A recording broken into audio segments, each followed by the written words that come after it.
물가가 빠른 속도로 상승하면서 서민들의 생활고는 점점 더 심해지고 있습니다. 정부에 추가 현금 지원을 요청하는 목소리가 커지고 있습니다. 전직 NBA 선수인 코리 벤저민의 딸이 경기 중에 한국계 선수를 폭행해 파문이 일었습니다. 제약사 모더나가 자사 백신을 접종한 젊은 남성의 심근염 발생 위험이 다른 백신들보다 높다고 인정했습니다. 연방항공당국이 여객기 내에서 소란을 피운 승객 10명에게 22만 5천 달러가 넘는 벌금을 부과했습니다. 올 겨울에는 라니냐가 발생하면서 미국에 기상이변을 가져올 것으로 예측되고 있습니다. 특히 북부 지역에는 예년보다 더 추운 겨울이 올 것으로 전망됩니다. 이상은 이 시각 주요 뉴스입니다.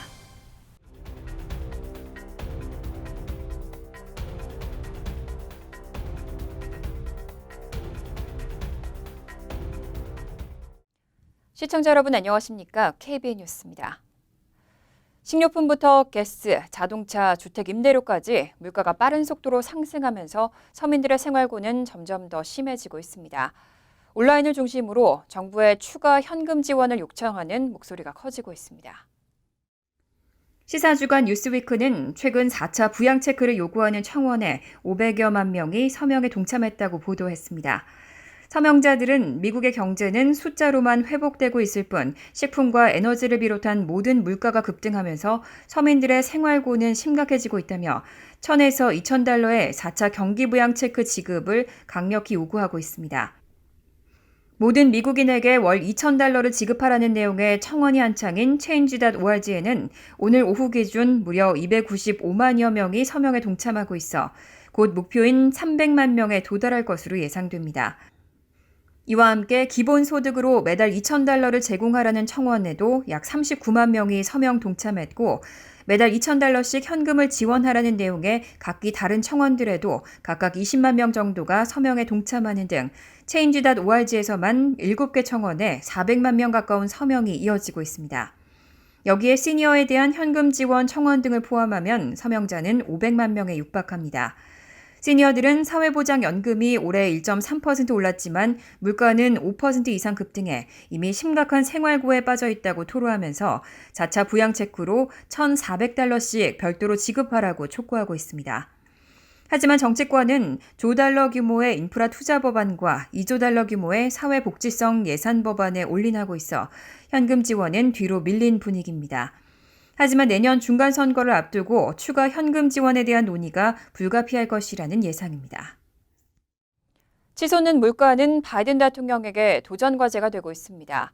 바이든 대통령은 핵심 사업인 사회복지 예산 법안이 인플레이션을 완화할 수 있다며 법안 통과를 밀어붙이고 있습니다. 하지만 단기적으로는 오히려 인플레이션을 부채질할 수 있다는 분석도 나옵니다. 노동부는 10월 소비자 물가지수가 2020년 10월보다 6.2% 뛰어 31년 만에 최고치를 경신했다고 발표했습니다. 이에 바이든 대통령은 물가 관리를 최우선 과제로 집중하겠다며 대응에 나섰습니다. 특히 더 많은 미국인이 일하게 하고 보육 및 노인 돌봄 비용을 줄여서 직접 비용을 낮추는 더 나은 재건 계획을 통과시키는 게 중요하다고 강조했습니다. 하지만 뉴욕타임스는 일부 경제학자들과 정치권에서 시기에 대한 우려가 나온다고 지적했습니다. 장기적으로는 인프라 사회복지 법안이 기업과 근로자 생산성을 높이고 인플레이션 완화에 도움이 될 수 있지만 현재 물가 상승률이 최고치에 이른 상황에서 통과될 경우 인플레이션을 부채질할 위험이 있다는 평가입니다. 경제학자들은 이 계획이 부유한 미국인들에게 세금을 점진적으로 걷고 덜 벌고 새롭게 돈을 쓸 가능성이 높은 사람들에게 빠르게 재분배하는 구조이기 때문에 단기적인 자극을 일으킬 수 있다고 예상하고 있습니다. 공화당은 예산 지출이 물가를 끌어올릴 것이라고 지적하고 일부 민주당 중도파도 비슷한 우려를 나타냈습니다. 한편 일각에선 물가에 미칠 영향이 연준의 금리 인상으로 상쇄할 수 있을 정도라며 보육에 대한 접근을 넓히고 청정 에너지로 전환을 용이하게 하는 법안에 대한 우선순위를 유지해야 한다고 맞서고 있습니다. 민주당은 하원에서 근소한 차이로 과반수를 확보하고 있고 상원에서는 50대 50으로 동률입니다. 따라서 민주당에서 일부 이탈자가 발생한다면 법안 통과를 장담할 수 없는 상황입니다. 직장인들 가운데 절반에 가까운 사람들은 코로나19 대유행으로 인해 시작된 재택근무가 지속된다면 임금의 5% 삭감까지는 감수할 수 있다고 밝혔습니다. 또 응답자 10명 중 9명은 사무실에서 일하는 것과 비교했을 때 재택근무의 생산성이 비슷하거나 더 높은 수준이라고 대답했습니다. USA 투데이는 오늘 원격 근무 관련 업체 아웃랩스와 글로벌 워크플레이스 애널리틱스가 연구한 2021년 원격 근무 현황 보고서를 공개했습니다. 조사는 미국 직장인 2천여 명을 대상으로 실시됐고 보고서에 따르면 미국인 4명 중 1명은 코로나19 대유행 기간 동안 재택근무를 하고 있거나 재택근무와 출근이 혼재된 방식으로 업무하고 있었습니다. 설문조사에서 전체 응답자 중 46%는 코로나19 대유행이 끝난 후에도 재택근무나 혼재된 방식을 유지하기 위해 임금의 최대 5%가 삭감되는 것까지는 감수할 것이라고 대답했습니다.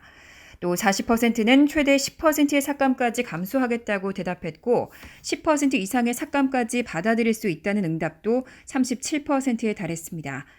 조사 참가자 절반 이상이 재택근무를 선호한다고 답했고 91%는 사무실에서 일하는 것과 비교했을 때 생산성 수준이 동등하거나 그 이상이라고 말했습니다. 한편 재택근무자 중 55%는 사무실에 출근할 때보다 더 많은 시간을 일한다고 밝혔습니다. 남성은 전체의 약 30%, 여성은 전체의 약 21%가 하루 2시간 이상 초과 근무를 한다고 밝혔습니다. 반면 33%는 큰 차이가 없다고 답했고 업무 시간이 줄었다고 밝힌 경우도 12%였습니다. 글로벌 워크플레이스 애널리틱스의 사장 케이트 리스터는 재택근무와 출근 병행 환경에서도 생산성을 높일 수 있다는 것을 알게 됐다며 우리가 일에 대해 생각할 때 이제 과거로 돌아갈 수 없다는 것이 분명하다고 설명했습니다. 전직 NBA 선수인 코리 벤자민의 딸이 경기 중에 한국계 선수를 폭행해 파문이 일었습니다. 코리 벤자민은 아버지로서 딸의 행동이 실망스럽다면서 자기 행동에 책임을 질 수 있도록 하겠다고 밝혔습니다. 오늘 NBC 방송에 따르면 코리 벤자민의 12살 딸은 지난 7일 캘리포니아 오렌지 카운티에서 열린 청소년 농구 시합에서 15살 한국계 선수의 목을 가격해 쓰러뜨렸습니다. 가해 선수는 3점 슛을 시도한 뒤 옆에 있던 한국계 선수에게 걸려 넘어졌다가 백코트 중에 갑자기 체중을 한껏 실어서 주먹을 크게 휘둘렀습니다. 즉시 벤자민 딸은 경기장에서 퇴출당했고 경기는 종료됐습니다. 피해 학생 함은 현재 목에 타박상을 입었고 뇌진탕에 빠진 것으로 알려졌습니다. 특히 당시 현장에 있던 심판이 딸의 어머니가 폭행을 부추겼다고 나중에 폭로하면서 논란은 더욱 커졌습니다. 한편 피해자 측 변호인단에 따르면 벤자민 딸의 경기 도중 폭행은 이번이 처음이 아니었고 지난 9월 LA 카운티 카스넷에 열린 다른 경기에서는 상대팀 다른 두 선수를 가격해 대회 주최 측으로부터 출전 정지를 당한 것으로 알려졌습니다. 한편 벤자민은 1998-1999 시즌부터 2000-2001년까지 NBA 시카고 불스에서 뛴 선수입니다. 벤자민은 딸의 폭행에 비난이 빗발치자 아버지로서 딸의 행동이 실망스럽다며 실수를 바로잡고 자기 행동에 책임을 질 수 있도록 하겠다고 사과했습니다. 학교에서 인종차별 역사교육의 실시 여부를 두고 지지 정당별로 찬반이 확연히 갈리고 있습니다.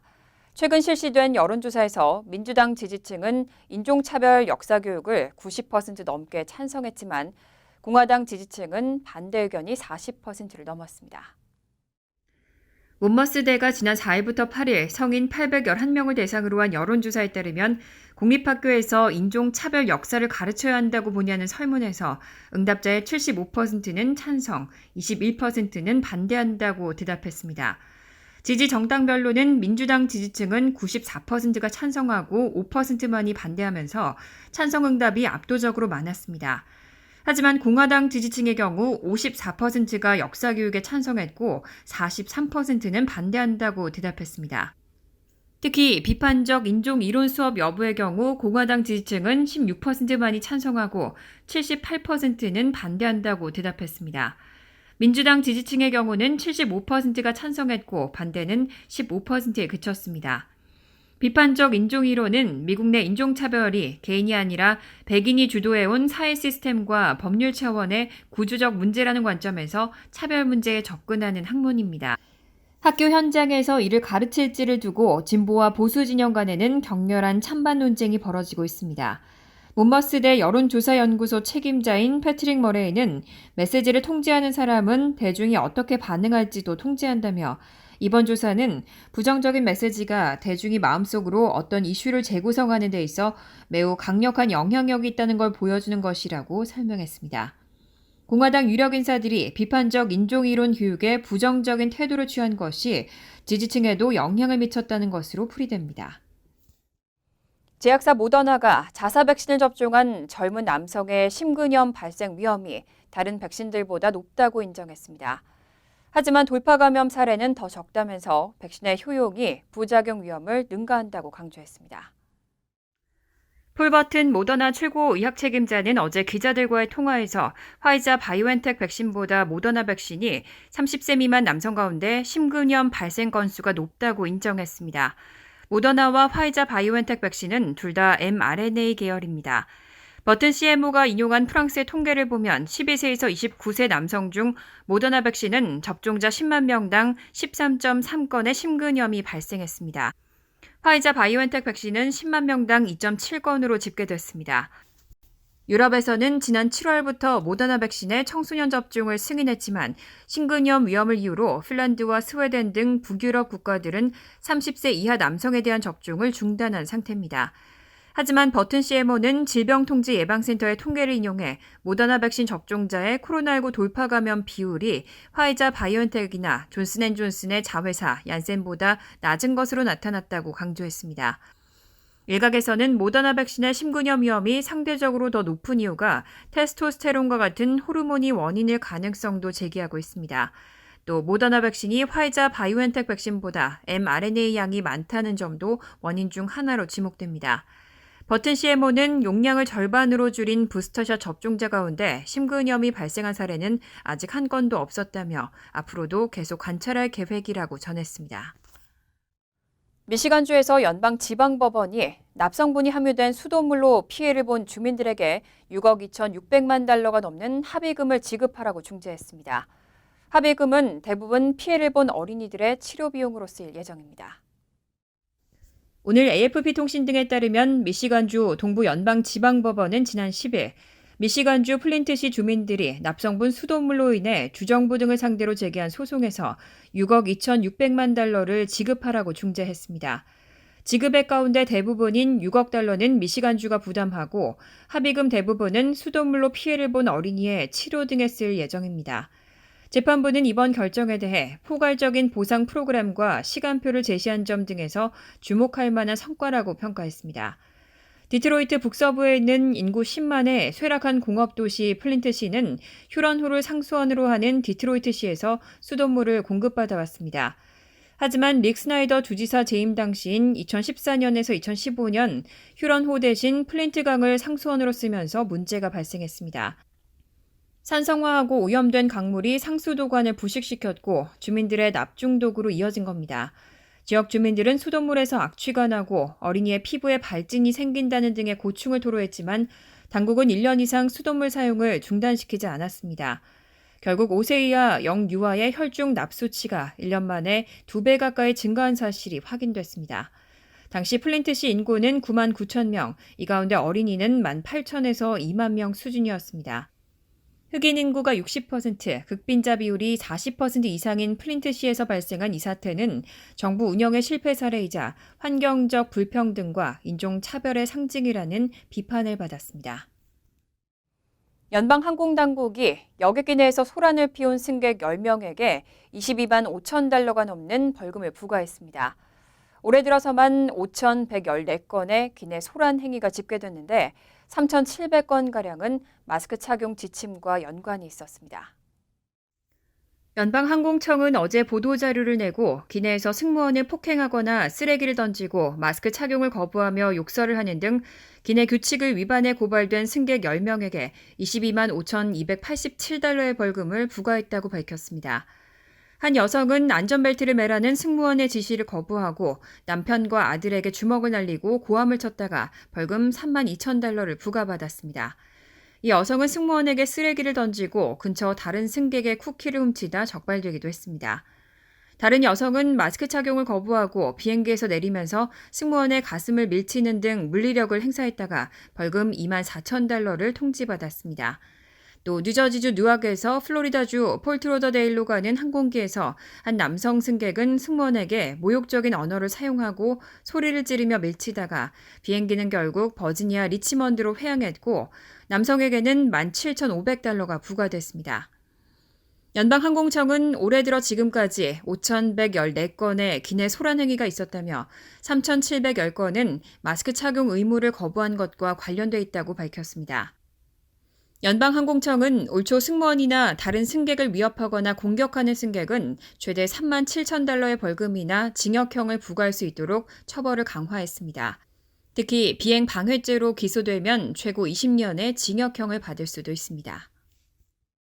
올겨울에는 라니냐가 발생하면서 미국에 기상 이변을 가져올 것으로 예측되고 있습니다. 특히 북부 지역에는 예년보다 더 추운 겨울이 올 것으로 전망됩니다. 국립해양대기청이 겨울을 앞두고 태평양의 수온과 대기 온도를 면밀히 관찰한 결과 올겨울에 미국에서 라니냐가 발생할 확률은 90%, 봄까지 이어질 가능성은 50%로 예측됐습니다. 앞서 국립해양대기청은 지난 10월 예측에서 올해 12월부터 내년 2월까지 미국에서 라니냐가 발생할 확률은 87%라고 밝혔습니다. 라니냐는 동태평양의 적도 지역에서 해수면 온도가 평년보다 0.5도 이상 낮은 저수온 현상이 5개월 이상 일어나 생기는 이상현상으로 동태평양에서 평소보다 강한 무역풍이 발달할 때 발생합니다. 해양대기청은 라니냐로 올해 겨울 서부 지역의 가뭄은 지속되고 북부 지역은 예년보다 더 추울 것으로 보인다고 전망했습니다. 라니냐 현상은 북미 지역에서 가장 두드러지지만 지구촌 곳곳에 영향을 미칩니다. 예를 들어 호주와 인도네시아, 콜롬비아, 브라질에는 평년보다 더 습한 날씨를 가져올 수 있고 다른 나라에는 더 건조한 날씨를 불러올 수 있습니다. 한반도에서는 평년보다 기온이 낮은 추운 겨울이 될 것으로 보입니다. 초겨울에는 강수량과 적설량이 적고 기습 한파가 닥칠 가능성이 있을 것으로 예상됩니다. 간추린 소식입니다.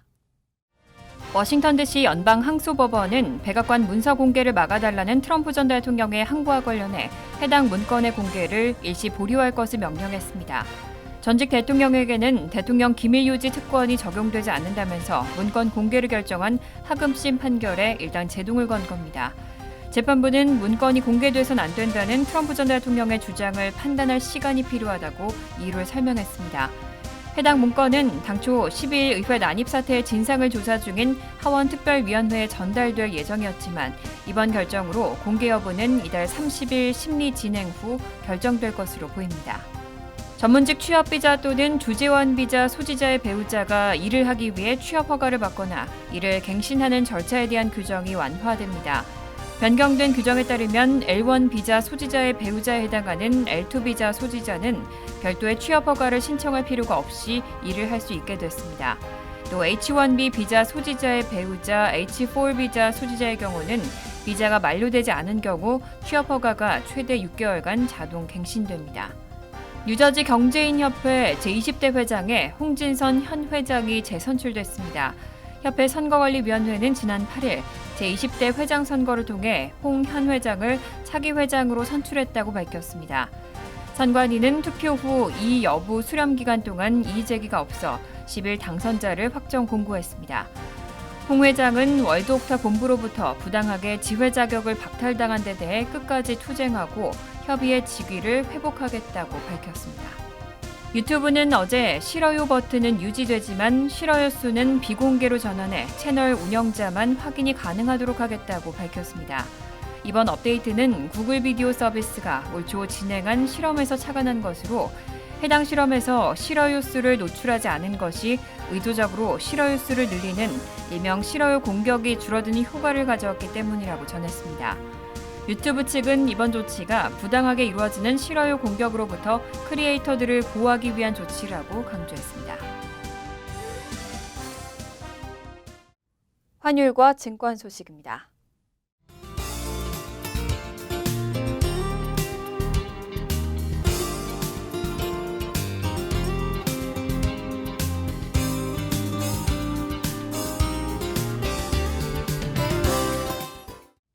이어서 날씨입니다.